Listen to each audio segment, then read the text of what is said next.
Good morning, everyone. Welcome to a new edition of On the Mark TV and radio here on Westfield Community Programming, Channel 15 and 89.5 FM WSKB. I'm your host, Mark Auerbach. Peter Coles is our chief engineer.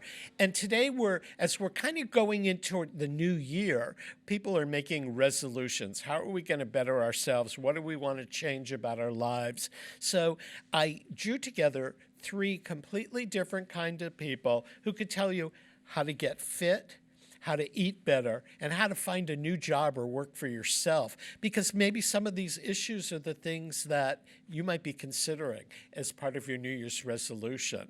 I know that I make a list every year and ready to go into action on January 1 and often forget about them on January 2nd. But we all try to better ourselves, and a new year is a new opportunity. Our first guest today is Father Ryan Rooney. I met Ryan because we both went to the same high school, Northfield Mount Hermon, and we both got involved in alumni affairs and activities and programs. And one of the things I learned about Ryan in our very first conversation, that at one point he was facing morbid obesity, and he had worked his way down, lost a lot of weight, got fit, and started a program to help other priests get back into shape. And I was really kind of intrigued by Ryan's story because I have always had a weight problem and have gone from either being heavy to thin. And I know how difficult it is to control how we live our lives. Ryan, it's great to have you on board today. It's great to be here with you. It's been we've been trying to make this happen for quite some time in just our conversations, so I'm very thankful. Yeah, I mean, we usually end up working at high school reunions for other classes than our own. And of course, with the pandemic, there hasn't been any reunion in a while. So we haven't had a chance to really catch up, other than I think we stood in line together at Starbucks, maybe right before the pandemic. You know, that's true. I've caught you there several times as I'm going to I go to a 12-step program very close to there. So that's just something that I've really been looking forward to this conversation because we had a very difficult year. We've had a very difficult year, and people have fallen out of their own regimens, and I myself, I'm an addict in every way, and so I've definitely put on some weight this year, and I'm looking forward to the new year to put into practice things that I know have worked for me in the past. And I'm happy to talk about them with you today. Yeah, I mean, I know that the pandemic has changed things for a lot of us. The year prior to the pandemic, I think you know this, I was in a massive accident and spent several months recovering. And during that period of time, I lost about 40 pounds, which I could have stood to lose 20, but 40 was taking it a little too far. And as I learned to walk again, I joined a local gym that was next door to my physical therapy and would go to the gym every day for an hour or so and go to physical therapy and then walk incessantly through the neighborhood to stay on my feet. And of course, with the pandemic, the gyms closed and it was winter. Right. And so I walked less, I worked out less, the pounds kind of slid back on in a couple of things. And now I'm trying, as we are still socially distanced and still quarantined to some degree, to get back on my feet. And it's got to be difficult for everybody. I mean, because you can't live in your house without snacking all day long. It's impossible.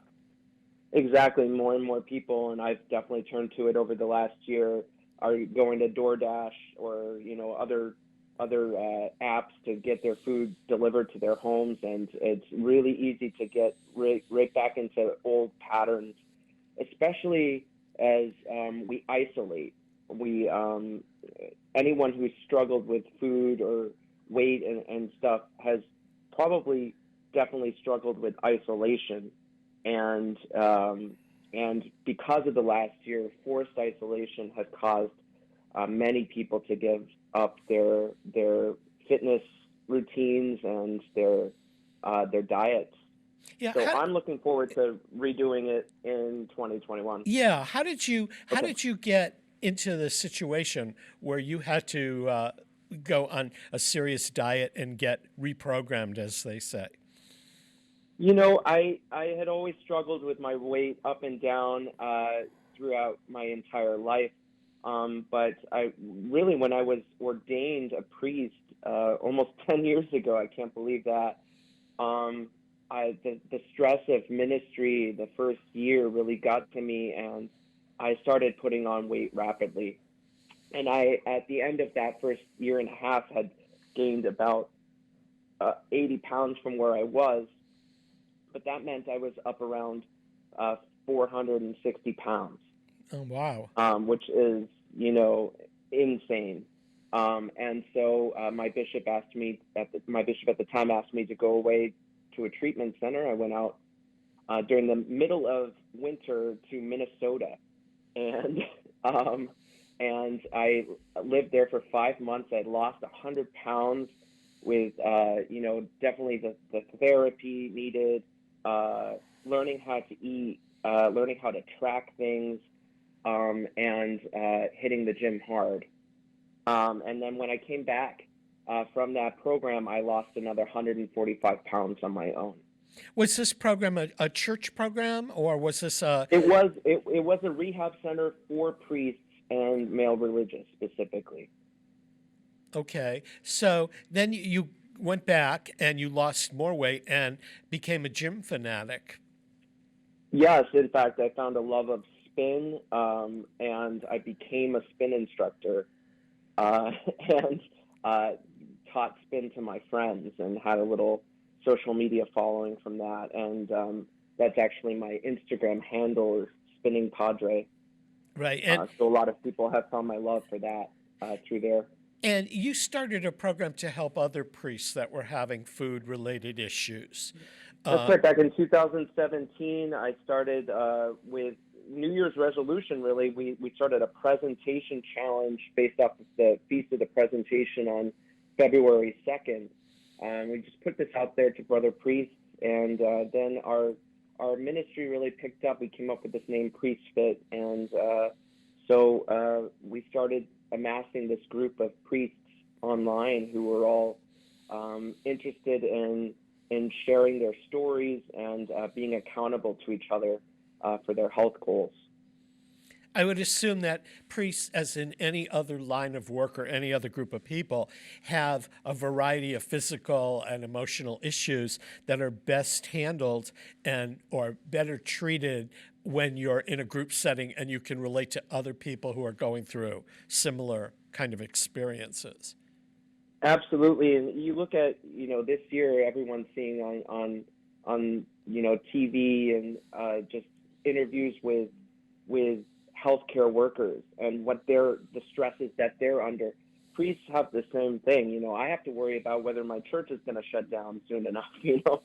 And we're out there on the front lines in the like spiritual first responders, and not always taking care of ourselves. And so we find that being there for each other in this whole craziness of this year and over the last couple of years is really, really important.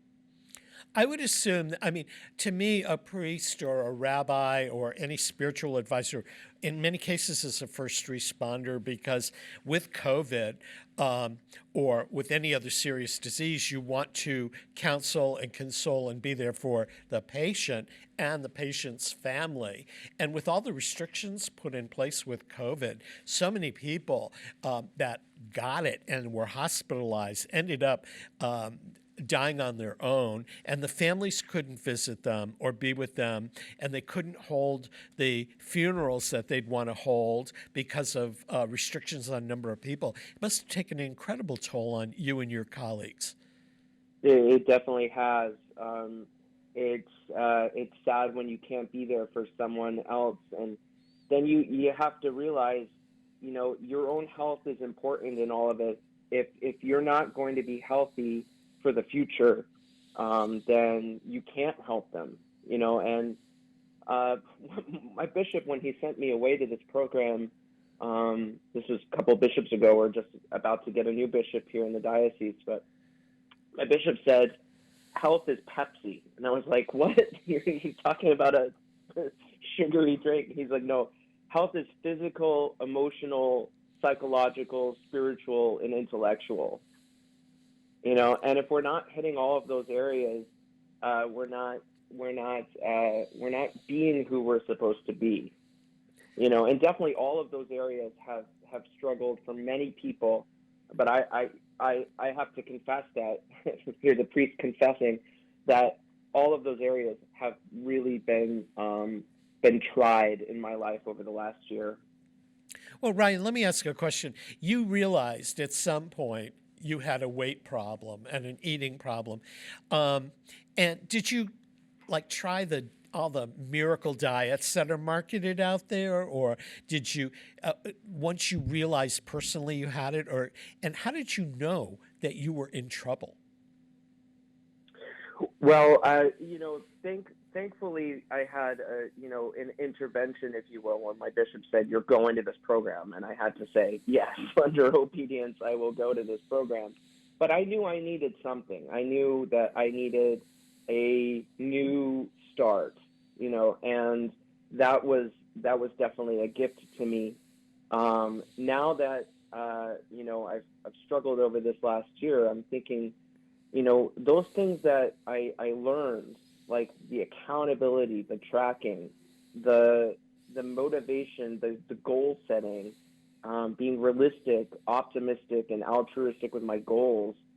Those are things I need to put in place again. It's not reinventing the wheel, but I need to make those things concrete in the new year for myself. When you meet somebody who's having the same food issues and food addiction issues that you had, what's the best advice you can offer them? Try to do it on their own. Get counseling and support when they come to you in these, or for example, in Priest Fit, a priest comes to you and says, I've got a problem. What do I do? What do you recommend to them? Definitely, as I mentioned, it's the staying accountable to someone else. That can be a spiritual advisor, like a priest. In our group, we're brothers. We can be accountable to each other. But definitely having someone to be accountable to. I go to a 12-step program, and that's a means of accountability for me. But also, you just have to start learning how to track things. I think one of the ways I got out of my my regimens this year was giving up my fitness tracker and my some people use MyFitnessPal and things just to track all the food that they eat, their diaries. That is something that has to be in place. Yeah.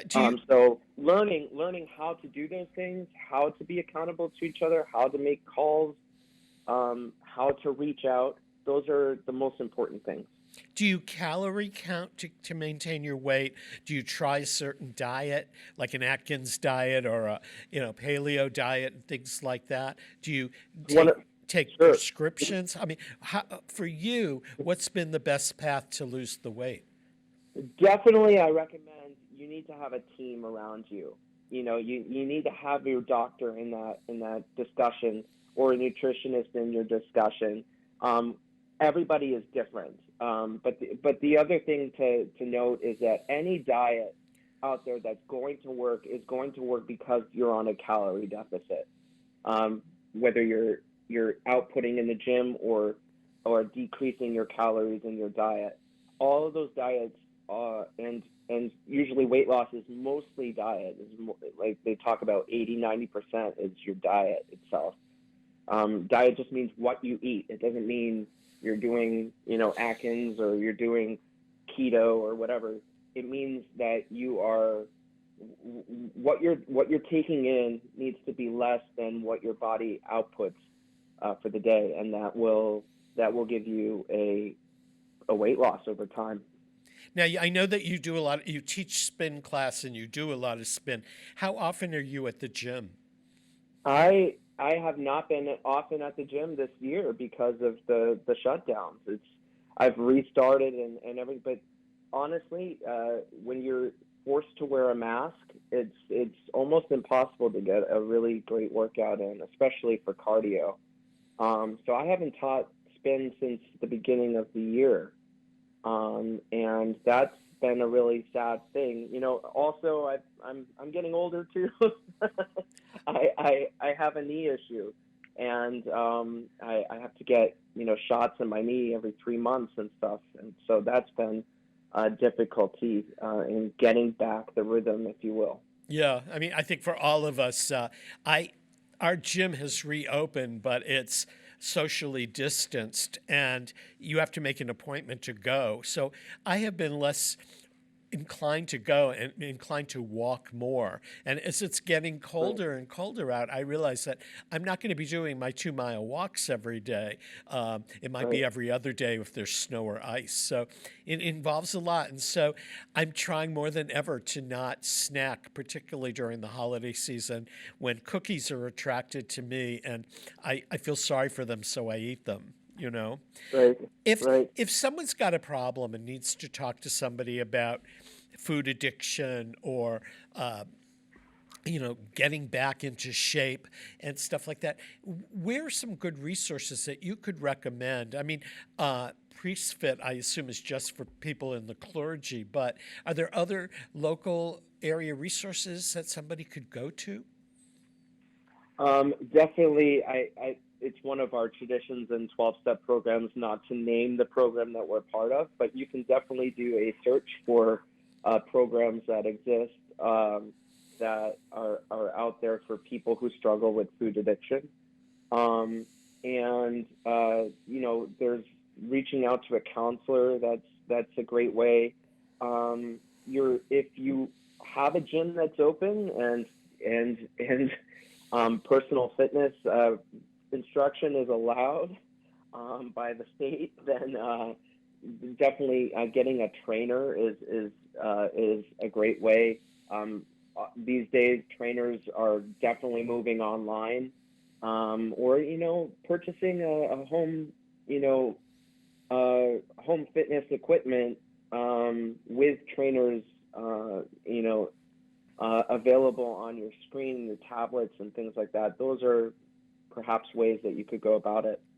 When you started going to the gym as part of your rehab, did they create a program for you specifically, or did you create one for yourself? A little bit of both.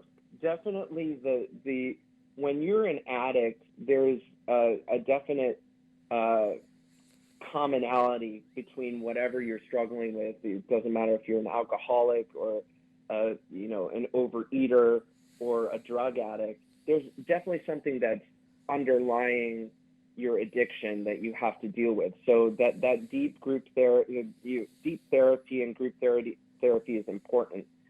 So that was already an established part of the program. With regard to food, I was really a guinea pig, if you will, with the program that I was in, and they had never treated someone like me before. So, and as I said, everybody is different. So I really created my program and fought for my gym time and fought for certain things. And I realized through fighting for that what I had in me, this resilience, this power to overcome what I had gotten myself into. And also I started reconnecting with my faith on that level, that there was a power in God, that I didn't allow him to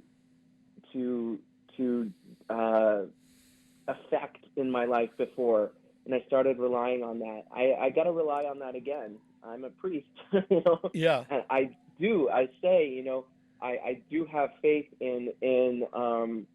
uh, in this power, but I need to allow that power to take over my life again. I know a lot of people who deal with weight issues feel guilty a lot because they snuck a cookie they shouldn't have had, or they gained a pound when they were doing everything they should have been doing, and things like that. How do you help them as a counselor get over the feeling of guilt? I mean, the situation may have been medical and not overeating. It may have been psychological that they had no control over. How do you help somebody get past the guilt so they really can focus on getting ahead? I think just talking about what happened as something that was unplanned, rather than something that is going to destroy your future. You know, realizing that if you made a mistake, you have the ability to start again. You don't have to make that mistake for the rest of the day. You can control what you're putting in your mouth for the rest of the day, or what you're going to do for the rest of the day. So really trying to take away the fault of your mistake. That's something that Catholics specifically have built into our religion, is this sense of forgiveness. And you can learn to forgive yourself for your past mistakes, and to rely on a power to bring you out of that for the future. 12-step programs do teach this kind of accountability, where you tell someone else, and in doing that, it helps you to get rid of the burden and to accept a new way of life. Ryan, we're out of time, but I really appreciate your joining us today. We've been chatting with Father Ryan Rooney, and he started a program called Priests Fit to help priests that were dealing with food addiction issues, which he is in the process every day of overcoming. And I appreciate your being here, Ryan. Thank you so much, Mark. Take care. We're going to take a quick break to acknowledge the underwriters that make programming like On the Mark possible. I'm Mark Auerbach. Peter Coles is our chief engineer. We'll be right back. Support for the community programming of WSKB is provided by Westfield Bank. For more than 160 years, Westfield Bank has been an important community presence and commercial leader in the Pioneer Valley.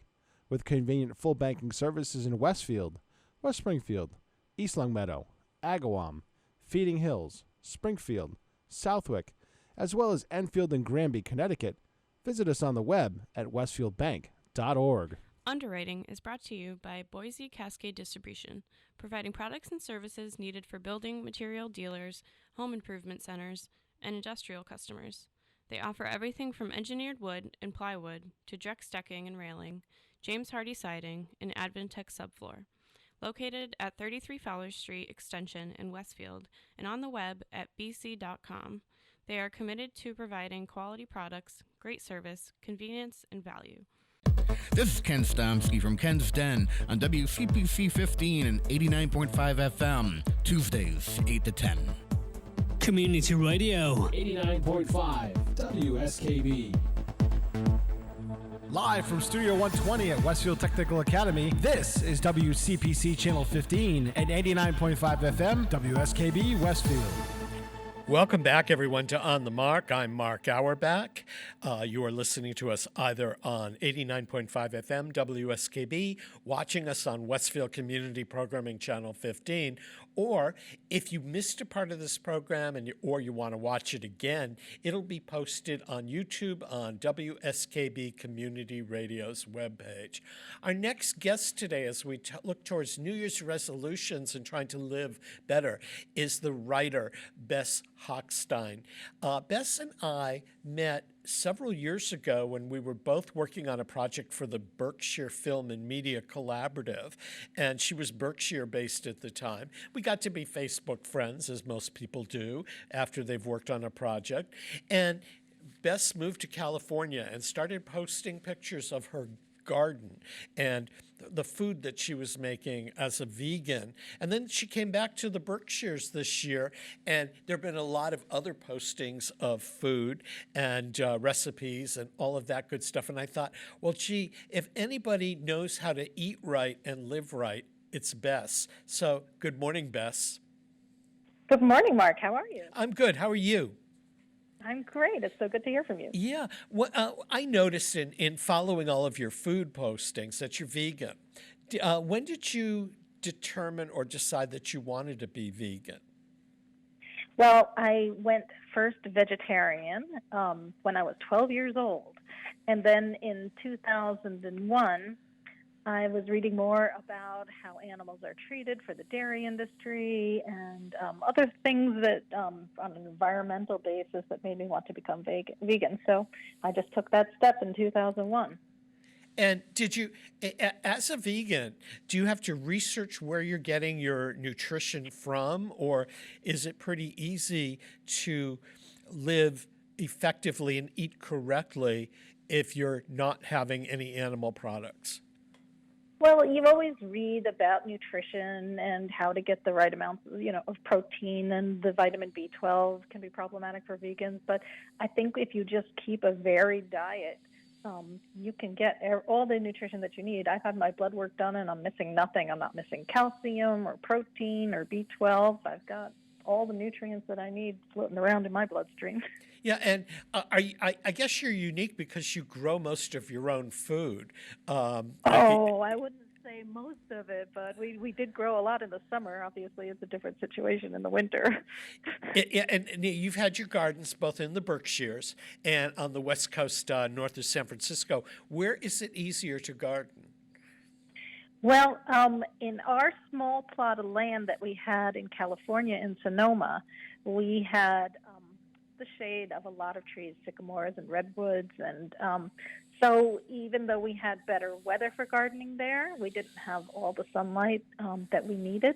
And of course, you can grow things year round there. I was growing kale and parsley and certain kinds of beans all year there, which we can't do here unless we have a greenhouse, which is in the works for us. But where we are now in the Berkshires, we have a completely sunny front yard.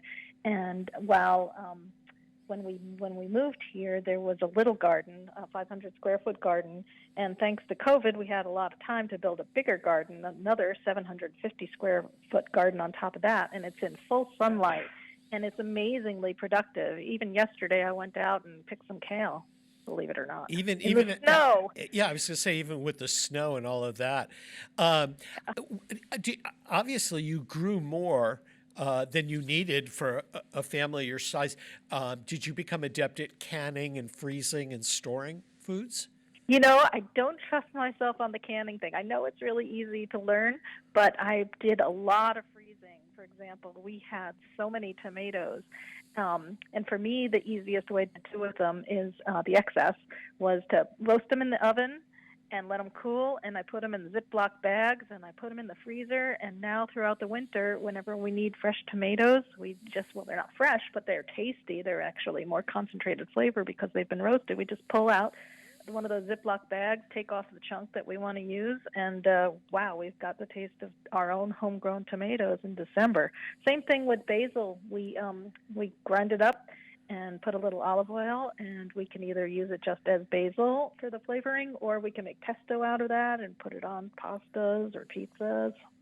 Yeah, you also were growing certain produce that you don't find in the stores, like those little Japanese peppers. They're very hard to find in a supermarket. The shishito peppers, they are amazing, yeah. And they've become very popular in restaurants. Roasted shishito peppers you find them commonly as an appetizer. And I got a packet of seeds from them a couple of years ago back here in the Berkshires from a friend, and I loved them. And we grew them really well out in California. We were hesitant to grow them here, but because it was a sunny summer and because we have no shade on our garden, we had those peppers for months. It was fantastic. They came right into the fall, and that was a treat. Yeah, I've only had them in restaurants. I've never been able to find them in a supermarket or a grocer. Oh, I would encourage anyone who wants to try growing them around here. If you've got some sunshine, put them in the ground, put some seeds in the ground, get a plant somewhere if you can find it. They were just very high producers. I was happy with them. Yeah, how high up in elevation are you in the Berkshires, and what is your growing season? We're not. Our elevation isn't very high. I think we might be at 800, but I'm not sure about that. And we started a lot of things in our living room. We don't have a greenhouse, although, as I said, we're trying to build one for next summer's growing season. We put a lot of seeds into little growing things in March, and our friends said we were crazy because plants would get leggy, but we kept taking them out from little tiny peat pots to putting them in bigger pots. And then I'd say we were planting some things maybe in May. That might be pushing it. I don't recommend it. Our living room is just full of potted plants. It was insane. Yeah, and then, but do you actually can you cover them, or will that greenhouse do that when that gets built? Yeah, the greenhouse will do that when that gets built. You can also do things like row covers. In our house in the Berkshires previously in Tyringham, we put up PVC pipes around it, and we put plastic over that, and we made little growing, a nice little growing environment there that extended our season a bit. So yeah, you could do that without a greenhouse. As a vegan, is it possible for you to go to restaurants in the area and have a really good meal? Yes, absolutely. In fact, when I was writing for Berkshire Magazine, I did a whole story on that topic. And the trick is you call the restaurant ahead of time. Obviously, you peruse the menu, and if it's like a steakhouse, you're going to say, I'm not going to be happy here. But most restaurants, if you call them in advance and you say, hey, I'm vegan, I'd love to come to your restaurant maybe tomorrow or give me maybe a little more time, would you be able to accommodate me? And they're so happy to get that heads up. People don't think to do that. It was surprising, but every restaurant that I've been to, and I call ahead, I say I'm a vegan. Is that a problem for you? And most of them are overjoyed. They like to get creative and try something new. Yeah. What about when people invite you to dinner, people that don't know you real well, or or you do know? Do you always let them know ahead of time that you're a vegan? I do. I tell them ahead of time. I say, I might be problematic because I'm vegan, but I'd be really happy to bring something. And most people are happy about that because they get to try something new too. What are some of the, as a vegan who tries to eat a balanced meal, what are some of the go-to foods that you make that you can adapt over and over and over again? Well, the obvious cliche item is hummus. But hummus is so variable. You can make it with sweet potatoes. Right now, I have a whole batch of carrots roasting in the oven to try this new smoky carrot recipe that it's not necessarily a hummus. It only has like a half cup of chickpeas in there, but it's got smoky paprika. It's going to have these roasted carrots in it. And so any kind of dip like that is a good thing. I've been working on some great roasted cauliflower dishes that they're almost like a fried cauliflower, but you bake them with a coating, and somehow, because it's a rice flour, I think, it stays nice and crunchy. So when you bring it to someone's house, if you want to throw it in the oven and heat it up, it stays crispy. Yeah, you, I think, were the person that had posted a recipe for lox, for bagels and cream cheese and lox, that was made out of roasted carrots. Yes. Did you actually try that? If I were to go vegan, the thing I would miss the most is a bagel, cream cheese, and lox.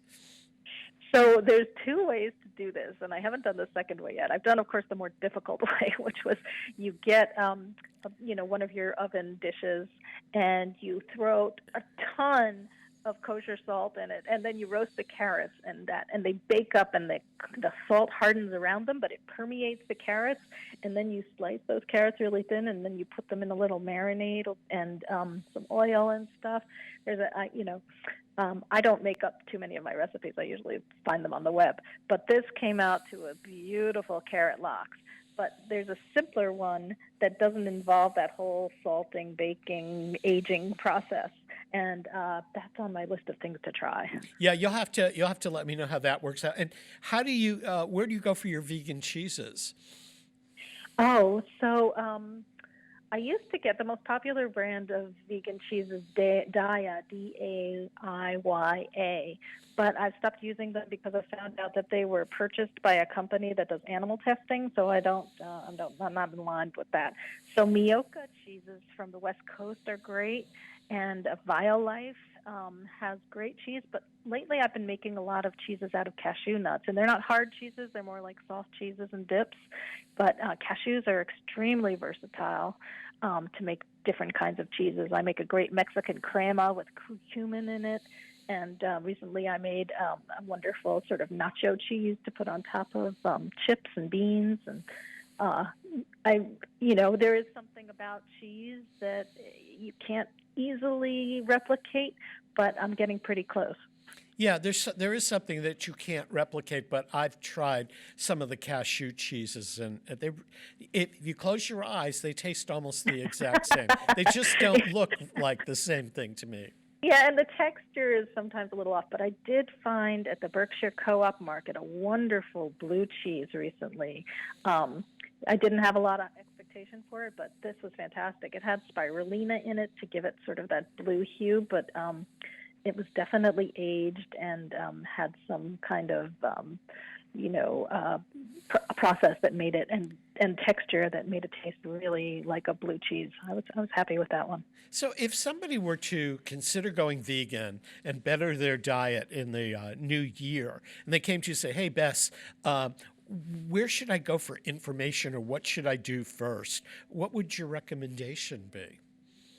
I would say get some good vegan cookbooks and start reading some of the vegan blogs.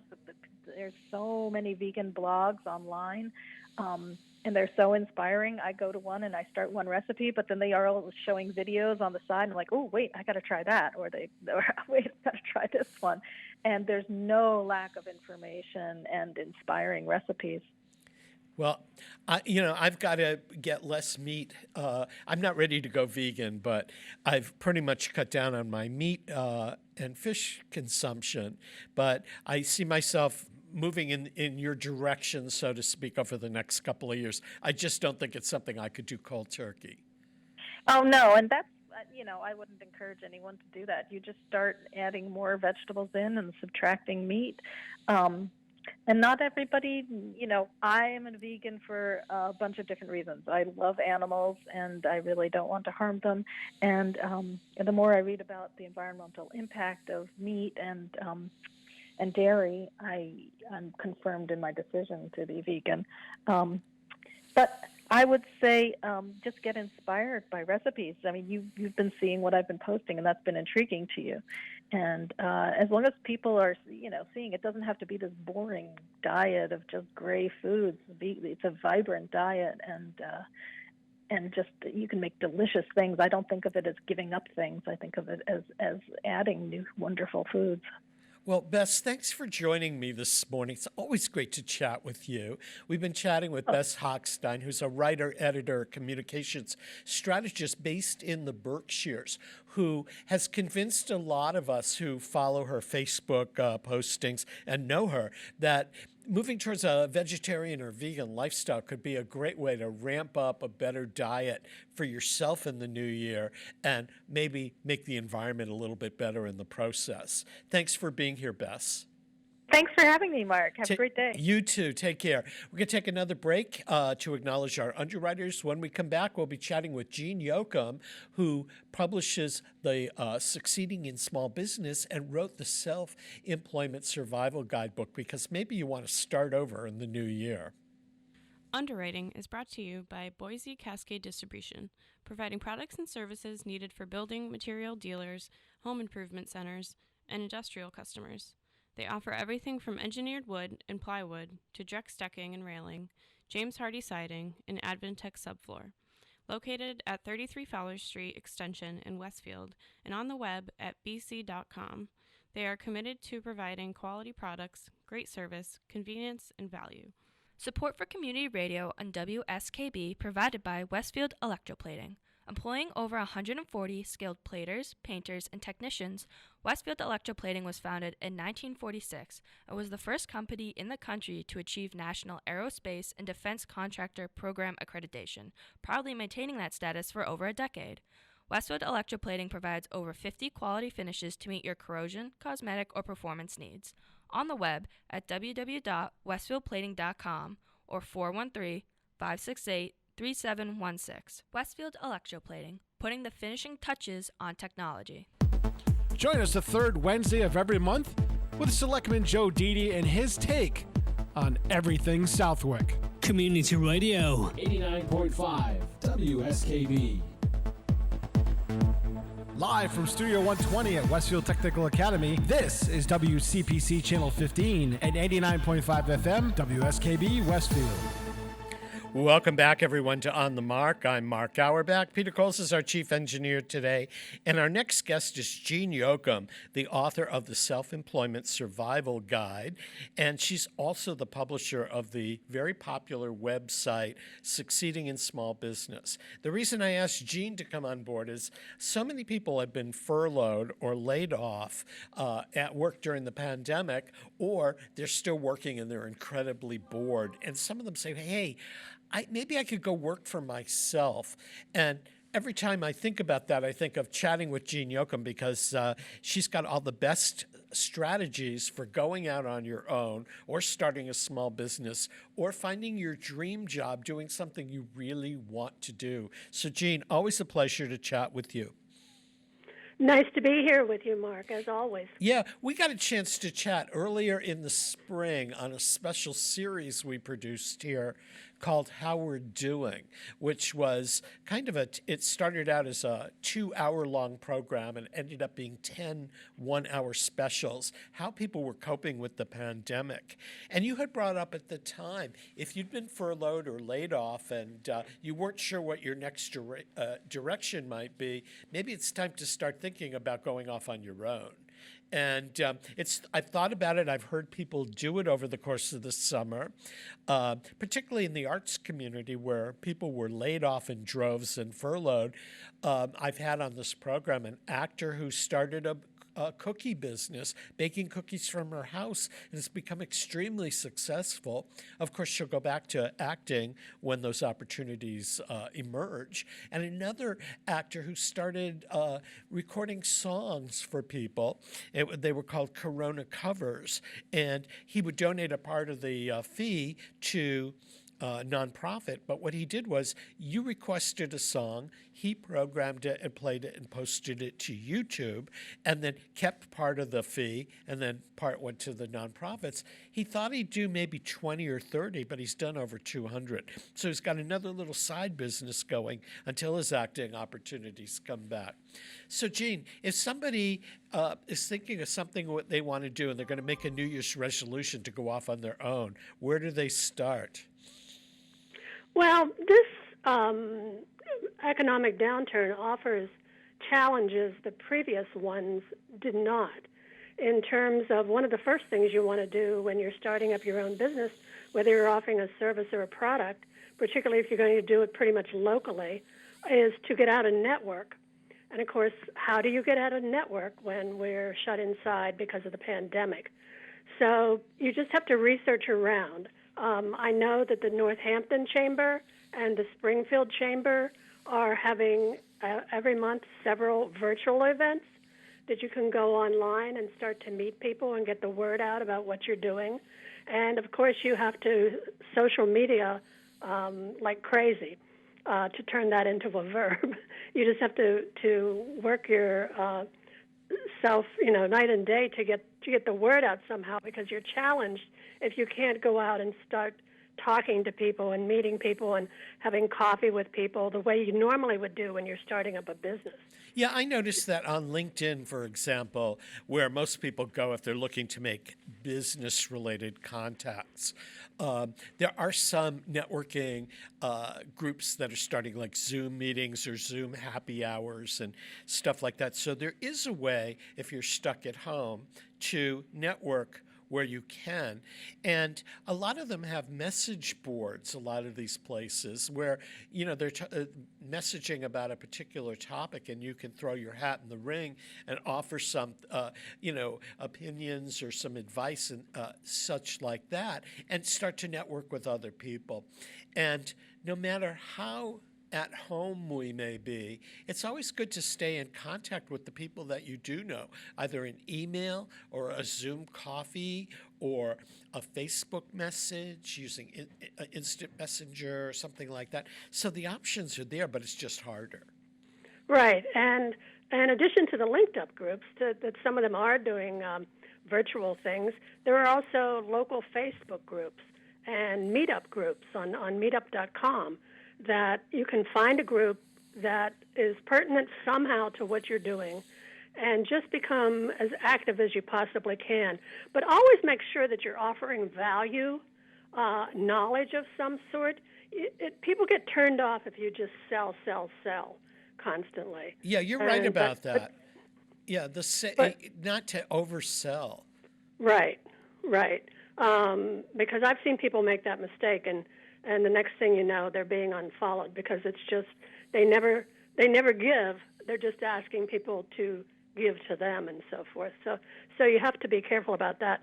The other challenge that people, anybody at any time who's starting up their own business, is going to probably need some training, mostly on the business side of things, because most people, let's say you're starting, you worked for a PR agency or you were a graphic designer working in a company, you know that trade. You know how to be a graphic designer. You know how to write a press release and how to talk to the media.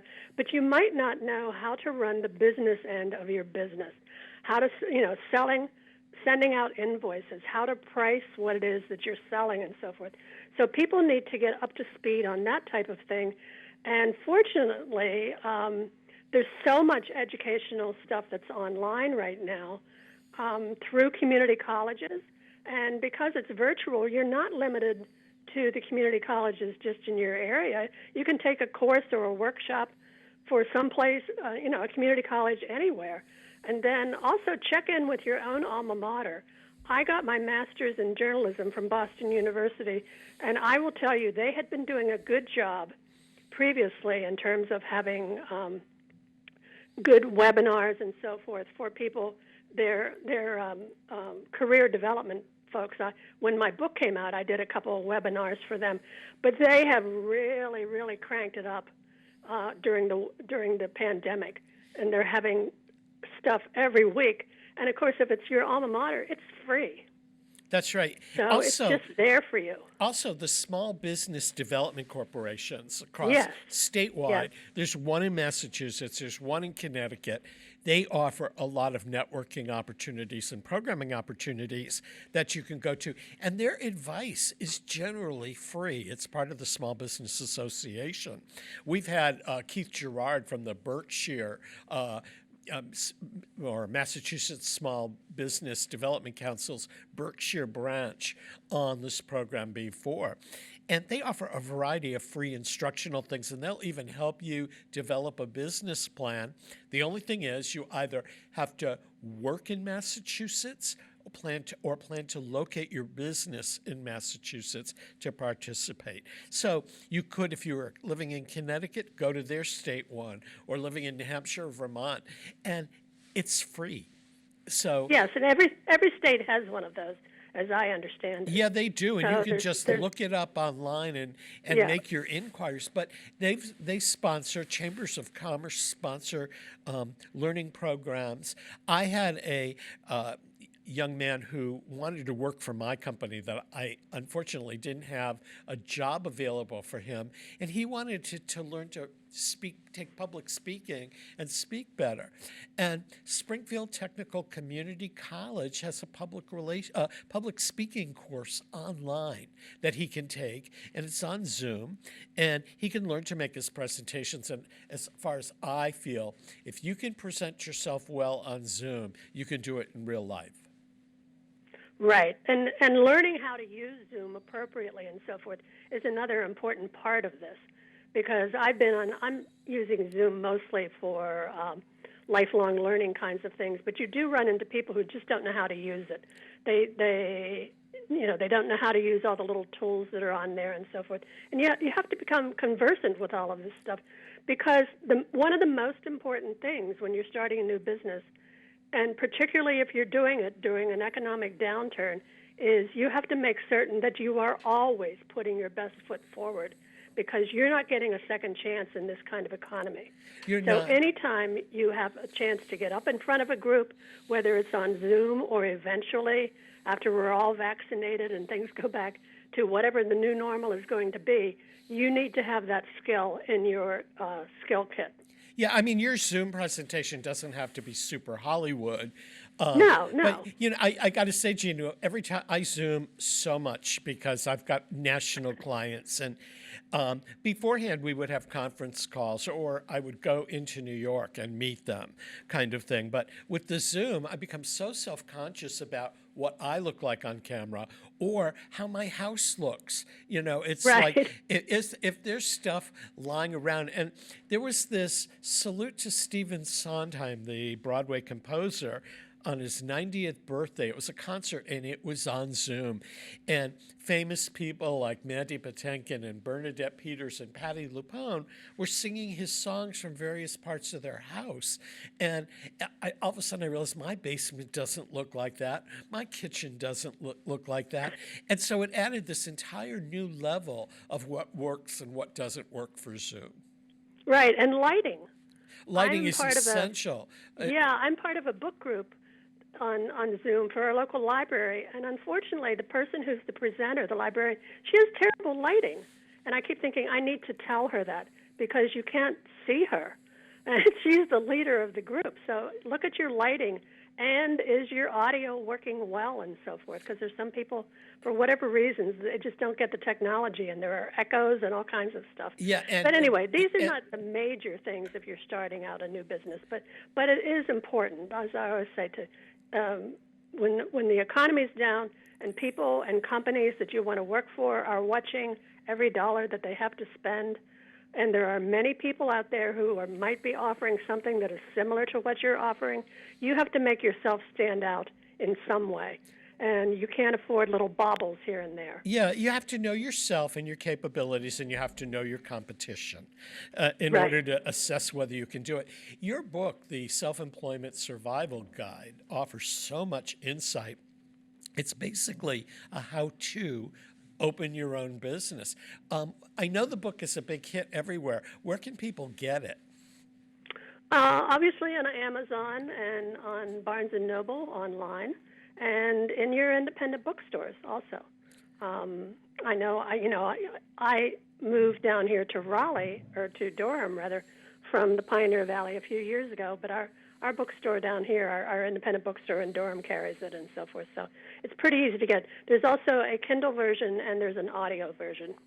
Did you do the audio version yourself? I did not. And it's very strange to listen to somebody else tell my stories, because I begin the book with the story of of the reasons behind why I quit my last 9-to-5 job, which was at a PR firm in Boston in 1989. And to hear somebody else's voice telling my story is a very odd thing. He does a great job, though. Yeah. And Mark, I was going to say, I was thinking yesterday in preparation for talking with you today, I was thinking, what would I have written differently if I were writing the Self-Employment Survival Guide right now, in the middle of this pandemic and this current economic downturn? Now, I do talk in the book about how I had survived, my business had survived 3 different recessions, including I had started the business out at the beginning of a recession. So I know personally that you can survive even when the economic times are not the best. And often economic downturns are so disruptive that they offer opportunities and so forth. And if you go online and do a search on companies that opened during the recession, you'll come up with things like Microsoft. Bill Gates and his partner founded Microsoft in the middle of the oil embargo downturn in 1975. There are many, many well-known companies that were started during the Great Depression and so forth. So it's not that it can't be done. It's being done all the time. And it's being done now. It's in our area, there are a couple of new public relations consultancies and marketing consultancies that have started, and they're niche marketing consultancies. Yes. I have a marketing and PR consultancy, and I don't think of any of the ones that are starting up as being competition.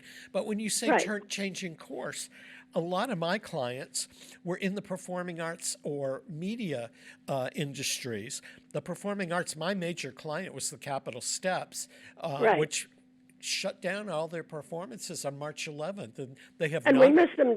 We miss them dreadfully right now. Yeah, we do. We all the material that they've missed. So I was able to parlay some of my radio experiences into doing podcast work, either producing or publicizing or helping people produce podcasts. So I was able to have the flexibility to turn around. And my primary concern was not keeping myself employed as much as I had 2 college students who worked for me part-time, and they depend upon the little money they make from me to help pay their tuition and food and housing and all of that. So I was motivated to take on additional stuff for them as much as for me. I did not want to lay anybody off. And knock wood, they're still on board. So we've been able to, by being extremely flexible, maintain our level of productivity during tough times. But lots of new startups, people that work for big companies that got laid off or furloughed and said, I'll take the skill set that I have and see if I can market it on my own.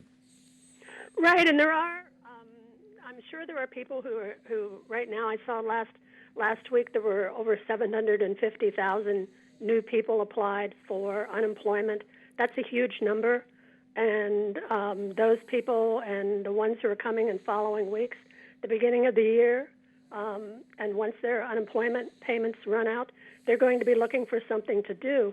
And so if you look at the data, you will see that during the first few months of the pandemic, new business starts plummeted like wild. But then beginning sort of like midsummer, the numbers all across the country started to go up. And so now we're seeing the number of new business startups have increased dramatically. And I think that will continue throughout this. Now, some of this will also not just be people who have been laid off. It will be people who think, okay, my job is fairly secure, but I'm not 100% sure about that. And people will be starting some kind of side hustle. Yeah, it'll be a side hustle, or they'll say, I've loved working from home, and I could do this and be my own boss. Right, exactly. Yeah. Well, Jeanne, I think that's going to motivate a lot of people. Yeah, we're out of time. I'll have to have you come back this winter and talk some more. But we've been chatting with Jeanne Yocum, who is the author of the Self-Employment Survival Guide. Go find it at Amazon or wherever you get your books, because it offers a lot of advice. And that wraps up another program of On the Mark. You've been either watching on Westfield Community Programming Channel 15, listening on 89.5 FM WSKB. And if you missed part of this program or want to catch up on some of the others, they're all on YouTube on WSKB Community Radio's YouTube page. I'm Mark Auerbach. Peter Coles has been our chief engineer, and we'll see you next week. Thank you.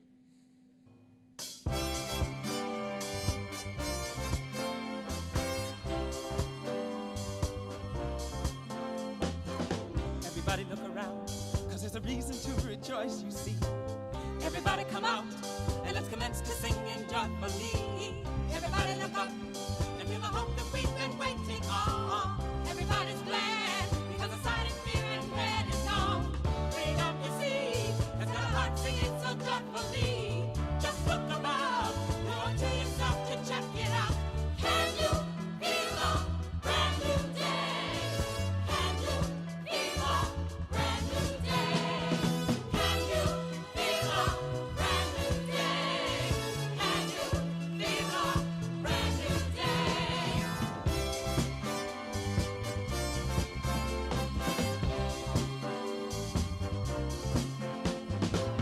Everybody be glad, because the sun is shining